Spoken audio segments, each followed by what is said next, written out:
So a couple of days ago, Elizabeth Warren sat down with the Council on Foreign Relations and did an entire interview focused on foreign policy, and it was bad. Now, I'm not going to get into all of her answers because there were 12 different questions, so that would take forever. I'm just going to break down her answers on wars and conflicts that the U.S. is playing a direct role in and give my take on her answers. Before I get into her answers, I want to say that I'm actually really glad that she did this interview, because even progressives who defend Elizabeth Warren and pretend like she's a great progressive candidate, even they will acknowledge that she's just bad on foreign policy. She repeatedly votes to increase the already absurd $700 billion Pentagon budget. We all have already heard her questionable takes on the Israeli-Palestinian conflict.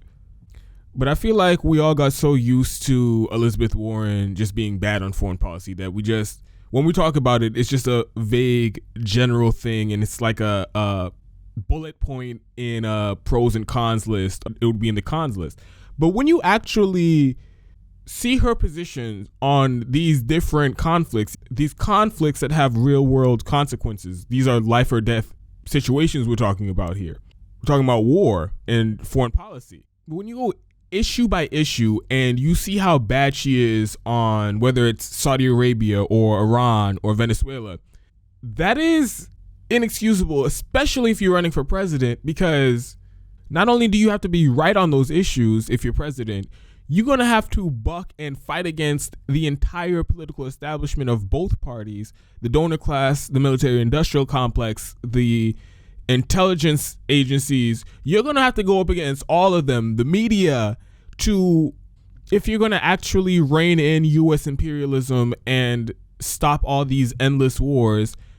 So if, like she shows in this interview, she can't even be trusted to have the right position personally on these issues, then we damn sure can't trust you to go up against the entire political establishment, both parties, the media, the military industrial complex, and the intelligence communities, to put an end to U.S. imperialism. So you're not going to be Bernie Sanders on foreign policy. You're not going to be anywhere close. You're not going to have a progressive, non-interventionist position on foreign policy if you were ever in the White House. And before I start giving you her answers on these questions, let me just make another point.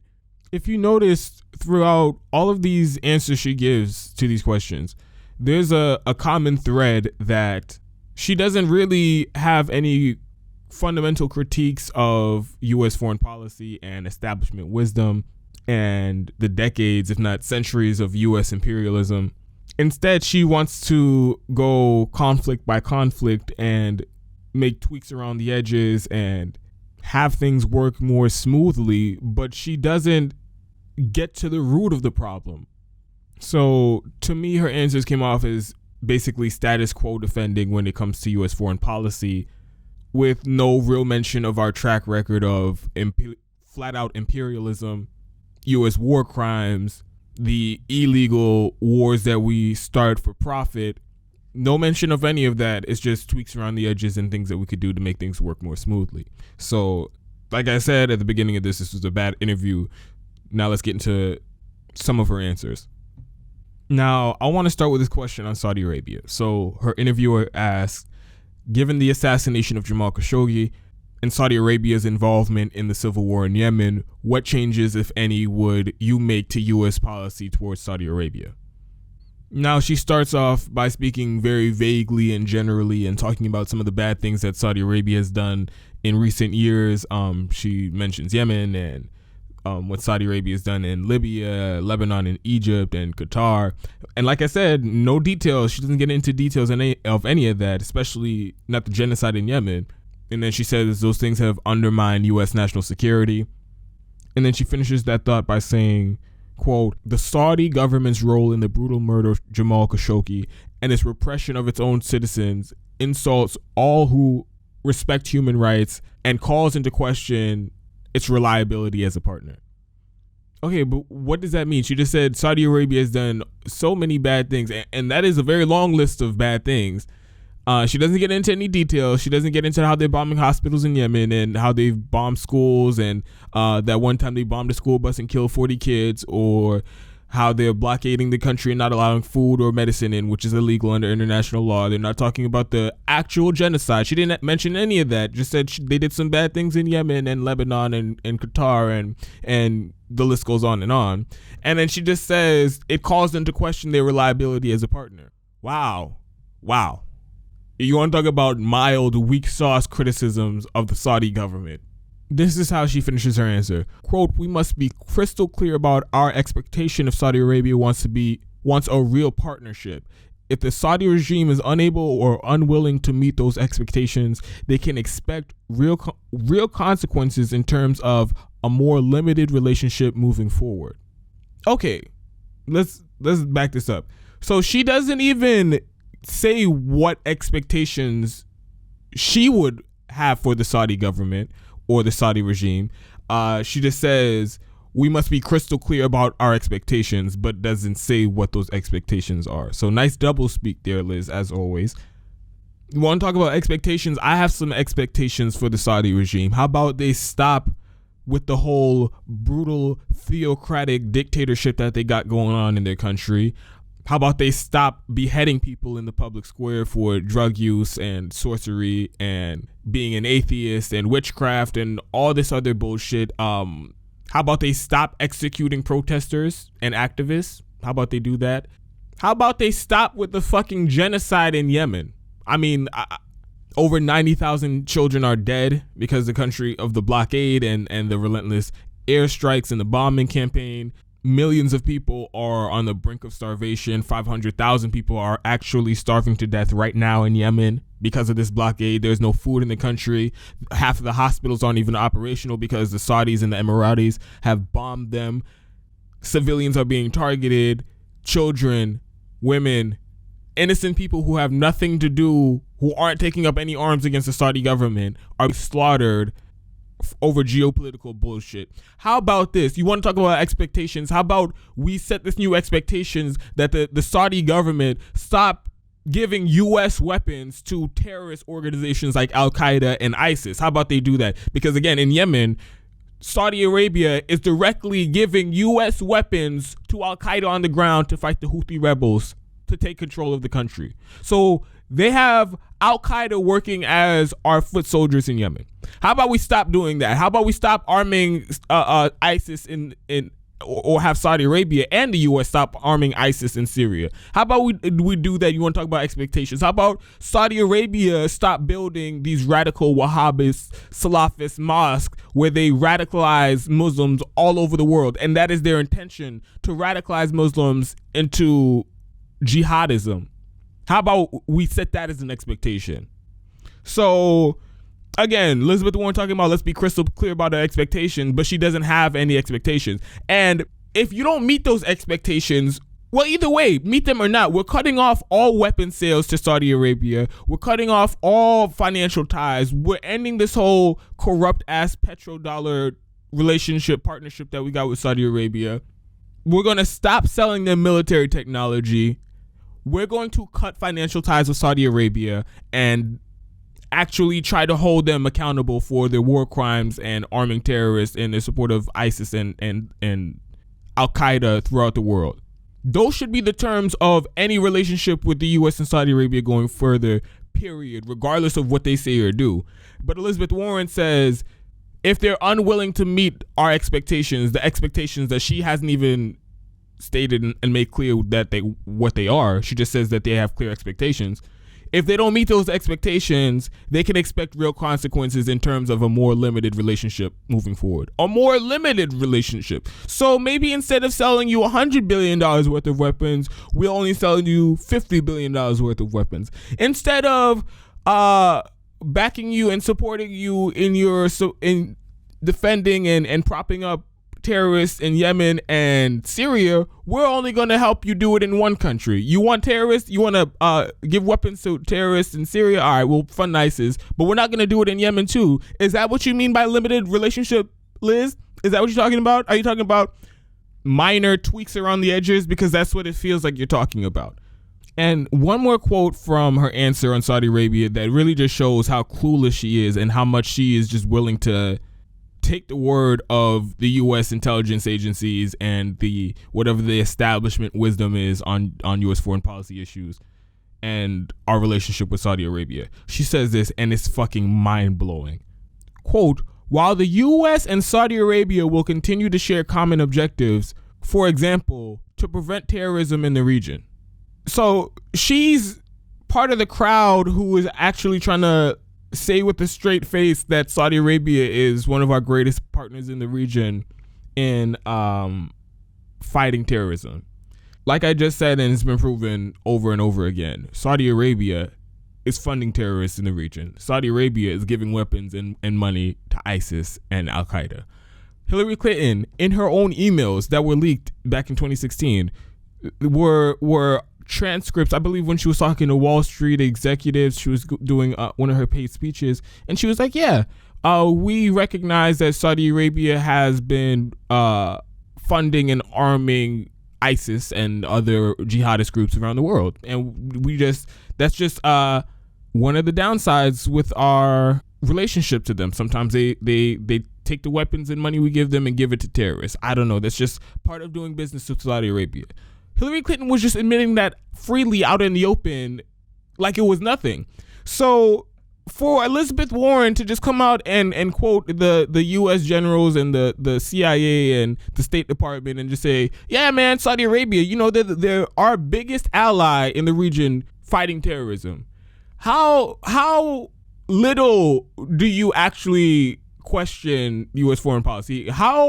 That shows you're not willing to think about anything on your own. You just take whatever the generals say or whoever the authority figure is at face value, and it has to be true because we're America and everything we do by definition is good intentioned and well-meaning.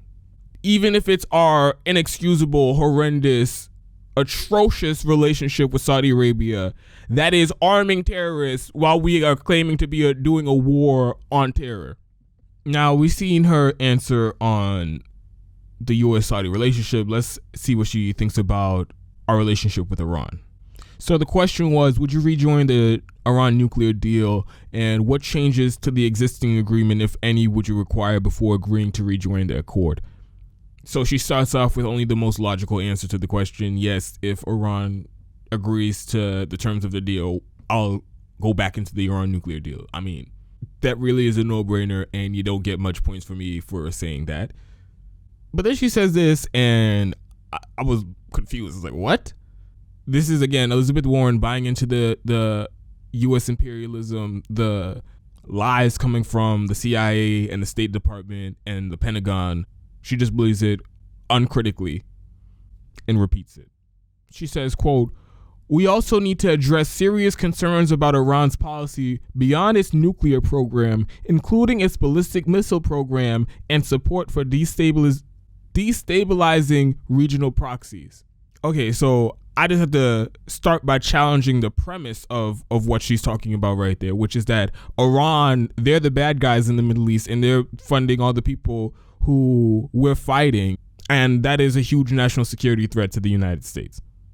Okay, first of all, let's go back to that last quote from her Saudi Arabia answer, where she basically says we need to continue our partnership with Saudi Arabia to fight terrorism. Saudi Arabia, who is arming and propping up the most terrorists in the Middle East, she says we need to work with them to fight terrorism, and she's going to repeat the CIA and State Department's propaganda talking points against Iran, which is that they're a national security threat to the United States because they're propping up all of these bad terrorist groups in the region that are destabilizing the region.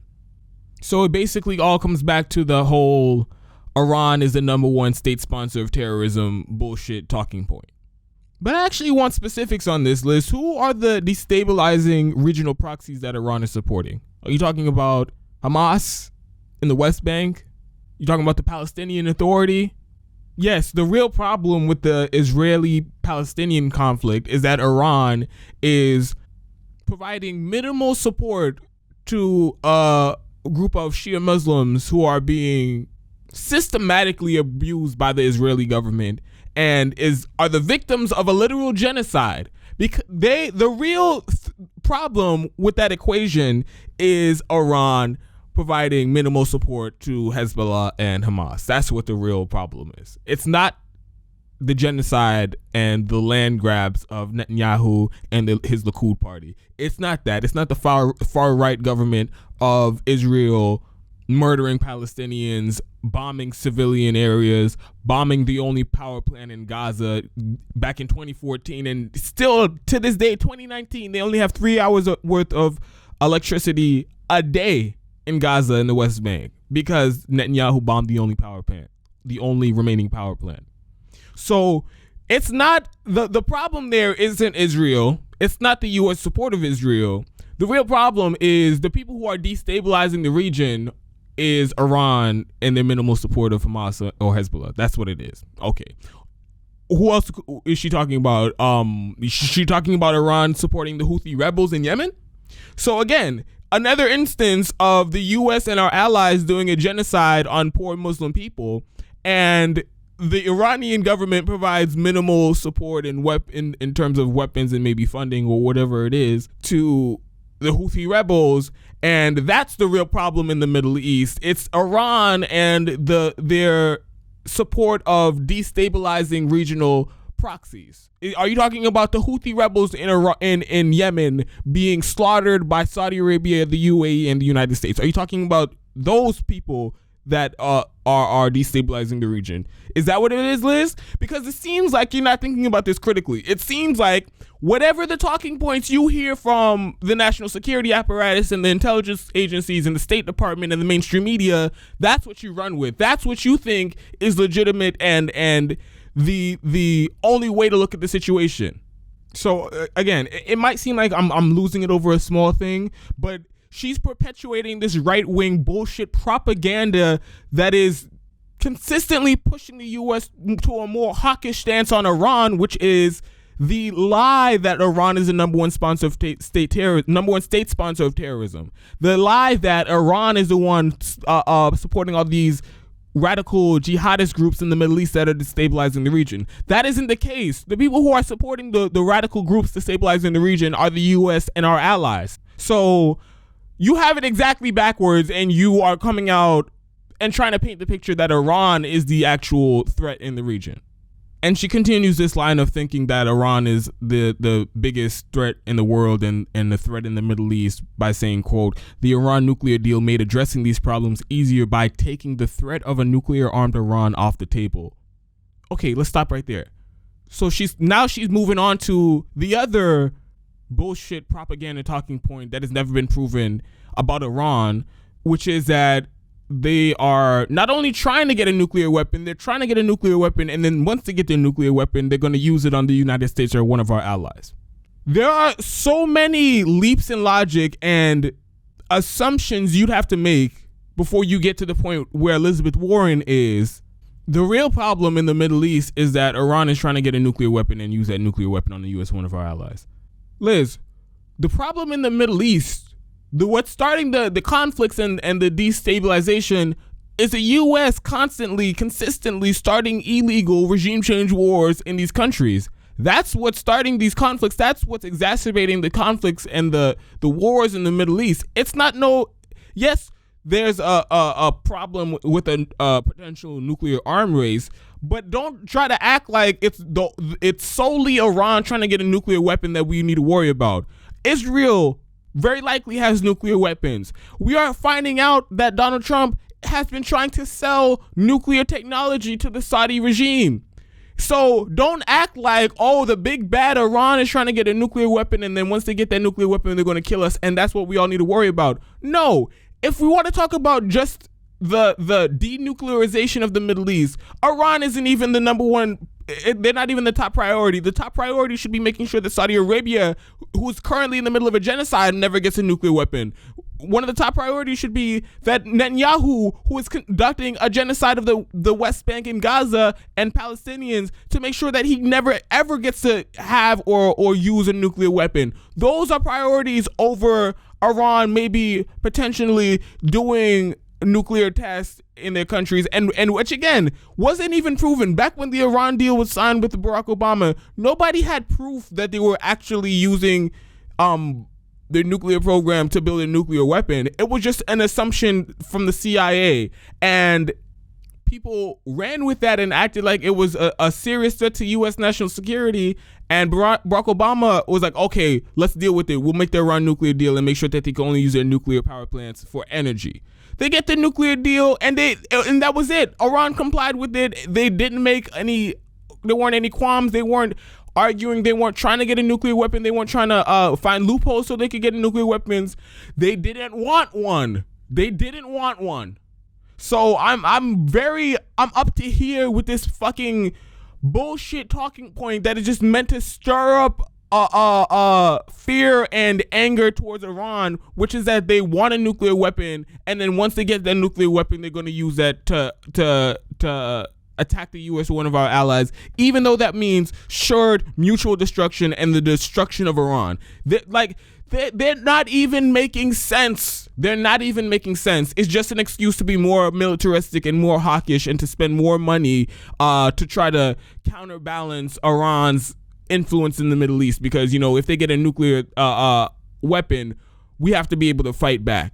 Like, it's so fucking tired. But again, like I said, it gets to a theme in Elizabeth Warren's answers in this interview, which is that the problem isn't U.S. imperialism. The problem isn't that we're starting wars to steal people's natural resources and we're doing war crimes unabated on a routine basis. That's not the problem. The problem isn't that we're starting illegal regime change wars and interfering with people's governments and countries so that we can, so that U.S. corporations can benefit. That isn't the problem in the Middle East. The problem is we just haven't had the right people sitting at the table to work with Iran to get them to stop funding or supporting destabilizing regional proxies, or we just haven't had the smart enough people to sit at the table to get them to agree to not build a nuke and destroy the planet. We just haven't had the people to do it. So that's why we have all this conflict in the Middle East. No, Liz. How about you talk about the 1950s coup in Iran, where we overthrew Mossadegh because he wanted to nationalize the oil and kick out Western oil companies.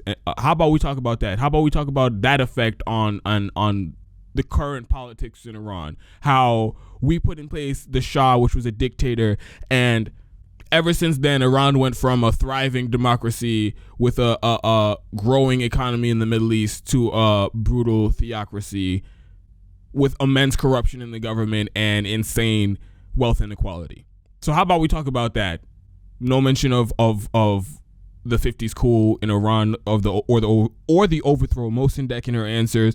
No mention of the out in the open neocons in the U.S., whether it's in the Senate or the House, or people who were in the Bush administration, people who were in the Trump administration, who have made it their goddamn mission to start a war with Iran. She doesn't mention that the U.S. at every turn instigates and provokes and escalates the tensions with Iran at every single chance. There's no mention of the warmongers in the U.S. who are doing everything in their power to push us to war with Iran. She doesn't mention that when talking about U.S.-Iran relations. She doesn't want to talk about the illegal and crippling sanctions that the U.S. is putting on Iran, blocking medicine from getting into the country, and the devastating effect it's having on people on the ground in Iran. She doesn't want to talk about that. That's not what she wants to talk about. She needs to confront Iran on them supporting proxies that are destabilizing the region. Like, come on. If I asked someone from the CIA, hey, what are your talking points on Iran? They would give me the same goddamn answer that Elizabeth Warren did. Okay, so now she's asked about Venezuela. The question is, what, if any, additional steps should the United States take to remove Nicolas Maduro from power in Venezuela? Now, listen to how she starts this answer and compare that to how she tiptoed around U.S.-Saudi relations. Elizabeth Warren says, quote, Maduro is a dictator and a crook who has wrecked his country's economy, dismantled its democratic institutions, and profited while his people suffer. Damn, Liz, tell me how you really feel about him. Like, see, this is what I'm talking about. It's considered acceptable within the U.S. establishment to shit on Maduro and call him a dictator and a crook and say he's dismantled democratic institutions and he's a fucking devil and he eats babies. It's accepted and welcome to say every and any bad thing you can about Maduro, because that just builds the case for why we need to intervene and be involved and do anything at all to get him out of power in Venezuela. So Liz has no problem repeating the State Department and CIA and mainstream media's and military industrial complex talking points on Venezuela and Maduro. But when it comes to Saudi Arabia, one of the U.S. top allies in the region, she was singing a very different tune. Mohammed bin Salman and the crown, the king of Saudi Arabia, they're all part of a dictatorship. It's a theocratic dictatorship in Saudi Arabia. I didn't see Elizabeth Warren mention that once in her answer. She called Maduro a crook. You could say the same about Mohammed bin Salman. In fact, you could even call him a murderer and a tyrant too, because he literally killed a U.S. resident and journalist because they were writing mildly critical pieces in the Washington Post about Mohammed bin Salman. And he had that person murdered and chopped up and disappeared in a consulate, and then had the people who he hired to do the hit, had those people killed. So you want to call Maduro a crook, you can call Mohammed bin Salman a lot worse. And she hits Maduro talking about he dismantled democratic institutions. They don't even pretend to have democratic institutions in Saudi Arabia. It's just a flat out theocratic dictatorship. The family just passes control of the country back and forth between each other. So quite literally the least democratic form of government you can have. And again, Elizabeth Warren didn't bring any of that up in her criticisms of Saudi Arabia. That wasn't in her any clear expectations that she has for the U.S.-Saudi relationship going forward. She wasn't saying, hey, how about Saudi Arabia hold an election sometime soon? That didn't come out of her mouth at all. But when it's Nicolas Maduro, he's the official state baddie. It's okay, we have the green light to say all the bad shit we want to say about him. He needs to hold elections, and he's a crook, and he's a dictator, and all that stuff. And again, I'm not defending Maduro. I don't know the exact situation on the ground in Venezuela, but what I'm telling you is this. The interest in the U.S. in Venezuela, I'm specifically talking about the political establishment, the mainstream media, the national security apparatus, the White House, has nothing to do with any humanitarian concerns, has nothing to do with Maduro being a dictator, has nothing to do with him dismantling democratic institutions, because it's already proven the U.S. backs 76% of all the world's dictatorships. So being undemocratic isn't what has drawn the ire of the United States. What has drawn the ire of the United States is that Maduro and Venezuela is sitting on the largest oil reserves on the planet, and they don't want to give U.S. oil companies access to it. So that's what the whole we need to be involved in Venezuela comes from. And Elizabeth Warren doesn't seem to get it, and I have more quotes on her answer about Venezuela that's even worse than what I already got into. Then she says, this is fucking bonkers. She says, the United States should lead the international community in addressing Venezuela's humanitarian crisis and supporting regional efforts to negotiate a political transition, including free and fair elections as soon as possible. Oh my God. So let's take this one by one here. But first, let me again just challenge the premise of what she's saying here. She's acting as if the U.S. has any role, should play any role in the direction or the future of Venezuela. We should not be involved at all. And she doesn't get that. We shouldn't be involved at all. And we've already have a track record in Latin America, South America, and Venezuela itself of having our intelligence agencies, the CIA and the State Department and the Pentagon, trying to interfere in the government of these countries to benefit U.S. corporations and corporate interests in the United States. And like I said, that's the whole point of this interest in Venezuela at the moment, is to get their oil. It has nothing to do with Maduro being a dictator or doing bullshit in the elections. It has nothing to do with any of that. Humanitarian crisis, nothing. Right now, the whole concern about Venezuela in the political establishment is to get access to their natural resources, to steal their natural resources. And that has been our track record all throughout Latin America, Central America, and the Middle East, getting involved in governments to steal their natural resources and commit war crimes into proper dictators and brutal authoritarian governments. And Elizabeth Warren, with her grown ass, ignorant of all U.S. history and the history of our U.S. imperialism, is going to come out with her chest high and try to act like we should be leading the reforms in Venezuela because we are an honest actor in this whole thing, and we're not the type of country who does shit for corrupt corporate interests. That's not what we are at all. We are the well-intentioned, kind-hearted police officers of the world, and we're just making sure that every country is a thriving democracy and human rights are being respected. Like, how fucking childish do you have to be to believe that? But Elizabeth Warren she has internalized the American exceptionalism and the pro-imperialism propaganda, and she doesn't even think twice about saying that shit anymore. All right, now, like I said, let's go point by point. She thinks that the U.S. should be, because we care so much, we should be leading the charge to address the humanitarian crisis in Venezuela.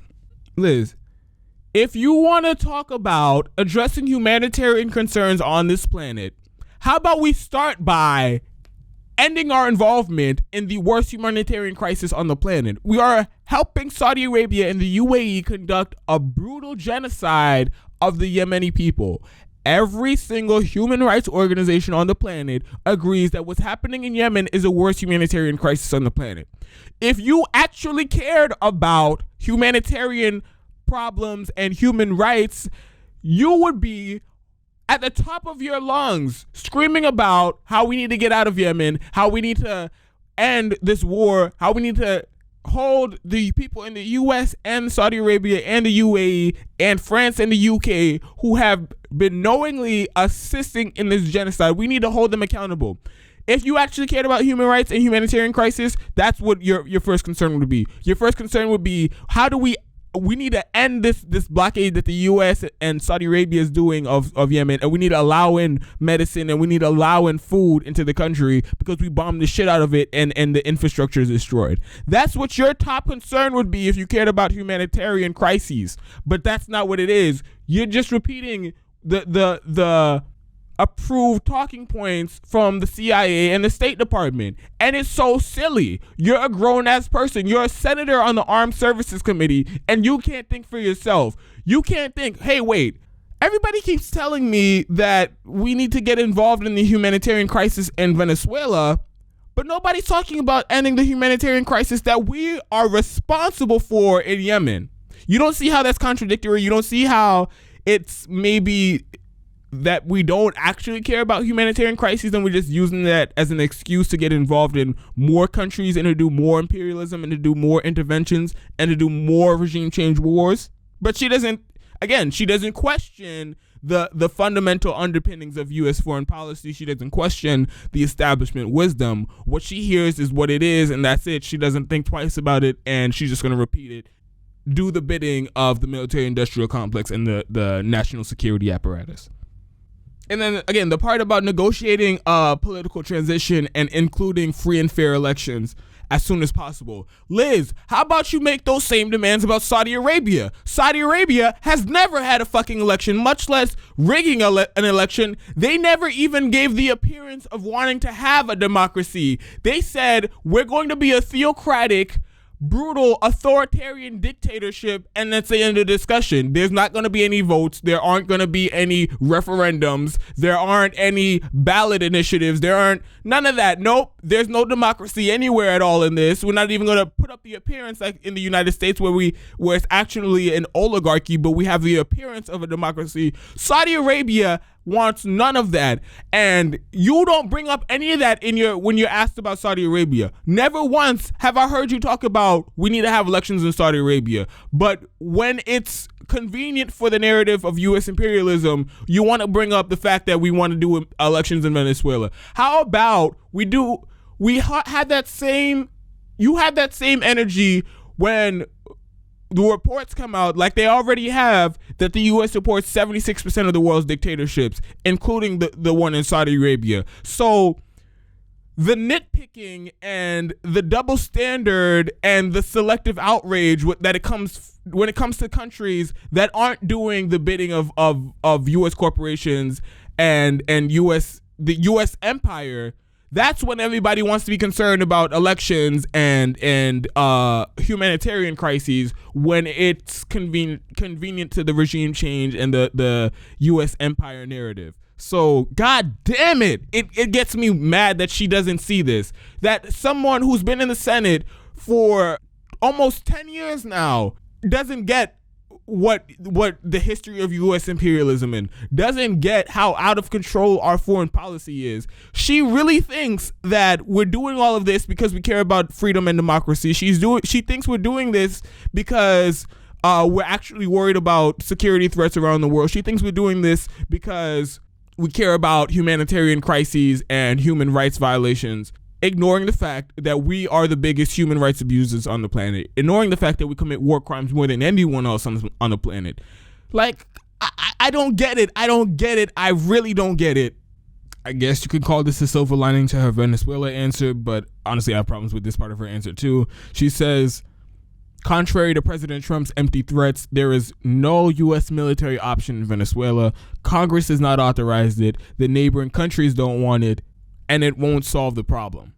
So, I mean, she says the words, there are no military option in Venezuela, but it's not like some principled or legal objection to U.S. military action in Venezuela.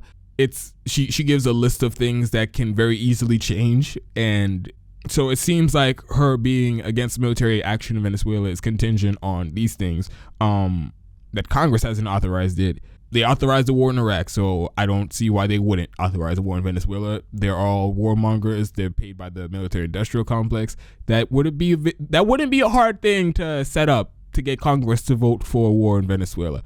In fact, most of the Democrats are already backing Trump and Pence and Elliott fucking Abrams, their playbook, their moves that they're doing in Venezuela. So to overthrow the Maduro regime. So they're already backing regime change in some form. So having Congress authorize military action in Venezuela wouldn't be that hard. I don't like that her being against it is contingent on that. She also says that neighboring countries don't want it. I mean, if the Trump administration has showed anything, it's that the U.S. can actually pressure these countries into getting behind an actual regime change war, because all these countries were trying to back Juan Guaido in his coup attempt of Maduro. So they were all on board with an illegal coup, and they were all on board with the U.S. illegally stealing and freezing Venezuela's assets and taking them out of Nicolas Maduro's name and putting it in Juan Guaido's name, even though he's not the president or leader of the country. They were all on board with that, and the U.S. flagrantly violating international law by doing regime change. They were all on board with that, and again, a lot of these people were on board with the Iraq war. So if your opposition to military action in Venezuela is that Congress hasn't voted on it yet, and neighboring countries who could be bullied by the U.S. aren't supporting it yet, that makes me very wary, because like I said, those things could change, and then what? Are you going to be in favor of military action in Venezuela then? But even if she's not in favor of just flat out, all out military action and regime change war in Venezuela, there are a lot of other things in the U.S. arsenal between that and just staying out of it. You can have the CIA trying to get involved and create political instability, which I'm sure they're doing already. You can have the State Department getting involved, doing sanctions and again, stoking political instability in the country and stuff like that. So the U.S. has a very long and well-documented arsenal of conducting regime change by covert methods in other countries. So for Elizabeth Warren to just say, I'm against military action, okay, but are you against U.S. involvement in Venezuela, period? And again, it doesn't seem like she is, because she says we need to be leading the charge to deal with the humanitarian crisis and to bring about free and fair elections in Venezuela. So she actually, let me correct myself, she's already made it clear that she's in favor of U.S. involvement, but she's going to draw the line at military action. That's a no-go for me, Liz. I don't want the CIA, I don't want the State Department involved in Venezuela.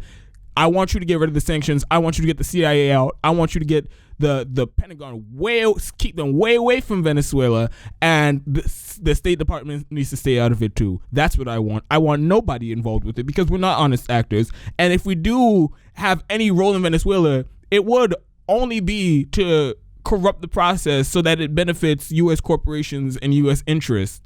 Has nothing to do with what's best for the Venezuelan people. So no, I don't want us involved at all, but it seems like Elizabeth Warren at the moment is just drawing the line at military action. That's problematic for me. Okay, now she's asked about the Israeli-Palestinian conflict, and of course her answer isn't good.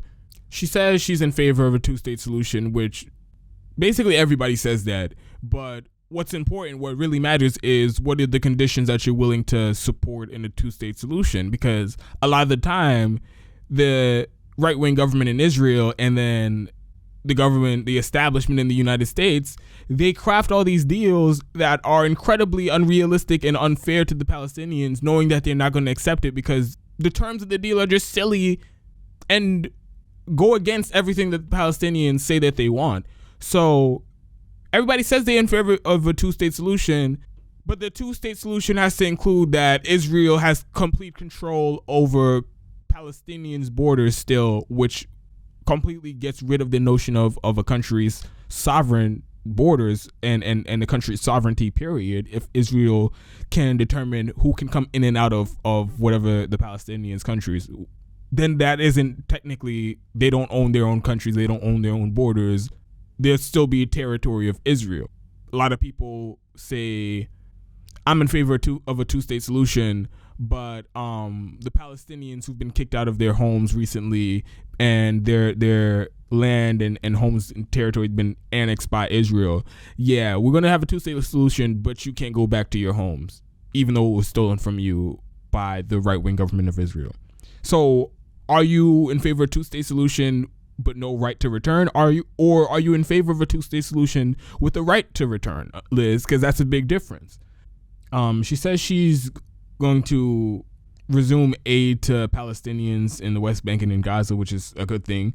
But then, of course, she ends her answer trying to do this both sides bullshit and act like, oh man, it's just fighting on both sides. We gotta get both sides to, come to the table and stop the fighting if we're ever going to get anything done. Ignoring the fact that the aggressor is clearly Israel, and they're clearly the ones with the most military might, and they're flexing their muscle at every chance they get. They're killing innocent Palestinians. They're killing protesters and journalists and all of that. They're bombing civilian infrastructure, and those things just are not happening in Israel.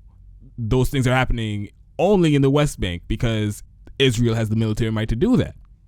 So she does this both sides bullshit by saying, quote, I will oppose incitement to violence and support of terrorism by Palestinian extremists like Hamas, and I will make clear my unequivocal opposition to Israeli settlement activity and to any moves in the direction of annexation of the West Bank. Again, that's just a false equivalency. Has Hamas been responsible for terrorist attacks against civilians, Israeli civilians? Yes. But to pretend as if that is just a bigger problem as Netanyahu and the right-wing government illegally annexing people's property over and over and over again all over the West Bank, to act like that those are the same things is absurd, Liz.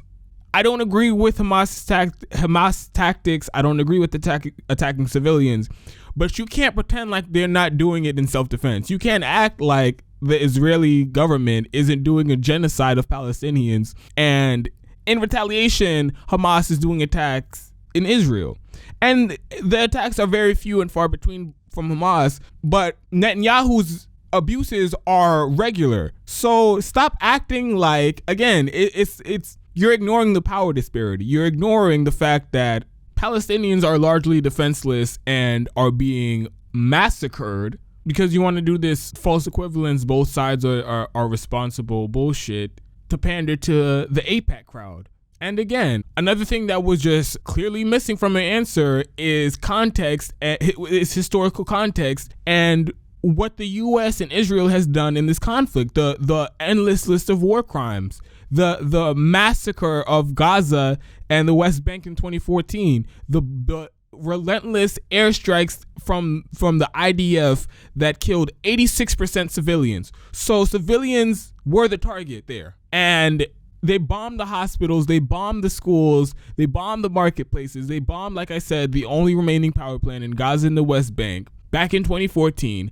And now, till this day, in the middle of the fucking desert, Palestinians only have electricity for 3 hours a day. So what that means is they have no AC. That means they have no refrigeration to keep their food from going bad. It means they have no water treatment system. It means they have all of these problems. They can't get proper medical care or education because they have no electricity. And to leave that out of any conversation you're having about the Israeli-Palestinian conflict is ridiculous. It's so silly, because then you end up doing the shit that she did in her answer, which is the false equivalence. Both sides do it, and we have to get both sides to the table. No, one side, the side that we're supporting, the side that we're arming and giving political cover to, is doing a genocide. One side is doing a genocide and the other side is a victim of a genocide. And that is the only way to frame the conversation about the Israeli-Palestinian conflict. And yes, you can say that people who are the victims of the genocide also are attack civilians sometimes, and there's a very small minority of them that do terrorist attacks. Yes, you can say that, and that is true, but you have to keep it in proportion. And the majority of your criticisms and critique cannot be of the Palestinians, or it can't even be 50-50. The majority of the blame for this crisis lies on Netanyahu, the Israeli government, and the U.S. government. Elizabeth Warren does not get that. And so, while I'm glad you mentioned that there's a humanitarian crisis, and I'm glad you said you can resume aid to Palestinians, and I'm glad you said that you'd allow Palestinians to have a capital of their state in Jerusalem too. I'm glad you said all of that, but I still haven't heard an explanation for why you were previously defending Netanyahu while he was doing slaughter of civilians in 2014 in Gaza, or you were literally using the IDF talking points that the Palestinians were using, or Hamas was using, human shields, and Israel had no choice but to bomb and kill civilians because, they were shielding Hamas. You were literally making that same argument. So yeah, I appreciate you at least trying to pay some amount of lip service to Palestinian human rights now, but I would still like you to answer for your bizarre defense of the far-right Likud party and Netanyahu's massacre and genocide of Palestinians. So I would still like an answer on that. So again, like I mentioned, this was a really, really bad interview by Elizabeth Warren. It really put into context and on display how bad she is on each and every one of these different wars and conflicts that the U.S. is instigating or currently involved in. And progressives to really understand what that means. Before you go around and acting like, oh, if you're going to choose between Elizabeth Warren and Bernie Sanders, if it's either one of those two, I won't be mad. I'll be happy with either one of them. They're both great. You need to understand that Elizabeth Warren, without a doubt, will continue the status quo of U.S. foreign policy. Under an Elizabeth Warren administration, the Israeli-Palestinian conflict will continue. There will be no serious attempt at reaching an agreement, whether it's a one-state solution where Palestinians all throughout the West Bank and Gaza and in Israel are given the right to vote in elections just like Jewish Israelis, or whether it's a two-state solution where Palestinians completely control their borders and they get back some of the annexed territory and they have the right to return, and they also get to put their capital in Jerusalem. That is not going to happen under Elizabeth Warren administration. They will go there. The U.S. will continue to kick the can down the road and look the other way while Israel, with our weapons, continues to do a genocide and massacre the Palestinians in the West Bank and Gaza, endless war crimes and human rights abuses. That will continue under Elizabeth Warren. The overt hawkishness and unnecessary sanctions, illegal sanctions, the threats of regime change, whether it's overt or covert in Venezuela, those will all continue under an Elizabeth Warren administration. She is not going to buck the establishment. She is not bucking party orthodoxy or the American imperialism, the American exceptionalism, the narrative being pushed by the State Department and the CIA and the mainstream media. She's not going to push back against any of that. She'll be right out there with them. Yeah, Maduro, he's a dictator. We have to, by hook or by crook, we gotta have free and fair elections in Venezuela again. Hella high water, we have to do something about this humanitarian crisis. Elizabeth Warren is going to be right there making the dumbass case that the U.S. should be, quote, leading the charge to fix the crisis in Venezuela. She's going to be making that case right up there with the neocons pushing her or the U.S. to be more militaristic and more involved in Venezuela. She's not going to go against that narrative at all. She's already bought it hook, line, and sinker. You know she's going to continue the bullshit about Iran is the number one state sponsor of terrorism. Iran, the real threat in the Middle East isn't the U.S. doing endless regime change wars all over the place. No, that's not the threat in the Middle East. The real threat is that there's a possibility Iran might get a nuclear weapon one day and use that nuclear weapon on one of the U.S. allies or the U.S. itself. She's going to continue that dumbass narrative. And she's not going to be as militaristic and hawkish as someone like Hillary Clinton or Donald Trump. I'm not saying that. But she is going to go along with the establishment narrative because, like we've already known about Elizabeth Warren and has been made crystal clear in this interview, she is not willing to question the fundamental problems and the core issues when it comes to U.S. foreign policy. She doesn't want to do that at all. She just wants to make tweaks around the edges. She wants to make the system operate smoothly with as little friction as possible. But she's not Bernie Sanders. She's not Tulsi Gabbard. She's not going to call out U.S. imperialism. She's not going to be out there railing against the intelligence community. She's not going to say they lied us into Iraq. She's not going to say that they lied us into all these regime change wars or that they got us into Syria. She's not going to talk about how the military-industrial complex is responsible for us being in Yemen and assisting Saudi Arabia and the UAE conduct a genocide in Yemen for 4 years, almost 5 years now. She's not going to say any of that. So there's a real difference here. There's a real difference. And some people at TYT, Anna Kasparian and Emma Vigeland, I'm naming names here, they've gone out and said Tulsi Gabbard's foreign policy isn't as it appears, and she's actually some secret hawkish neocon, and she's going to continue U.S. imperialism and all of that. That's what they were saying about Tulsi Gabbard. I wonder what they're going to say about Elizabeth Warren after reading this interview, because she's saying all the shit that any standard Democrat would say. Any neoliberal who's taking advice from neocons and the military-industrial complex and the intelligence apparatus, she has the very same policy positions as those people. And there might be tweaks around the edges. There might be slight differences in her plans, but she's going to be taking advice from the generals at the Pentagon. She's going to be taking advice from the CIA and the State Department. She doesn't want any radical shakeup, and she doesn't want to get rid of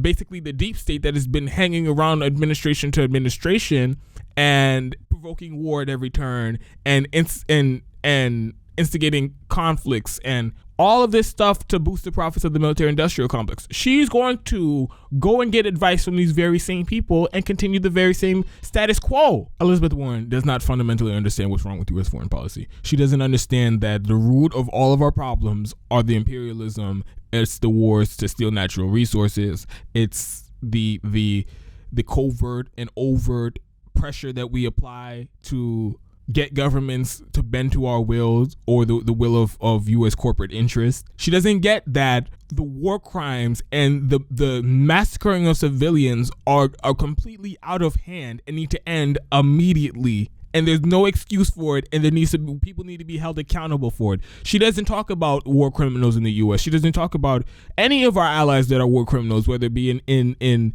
Israel or Saudi Arabia. She won't call any of them war criminals or brutal dictators or authoritarian tyrants that are conducting genocide.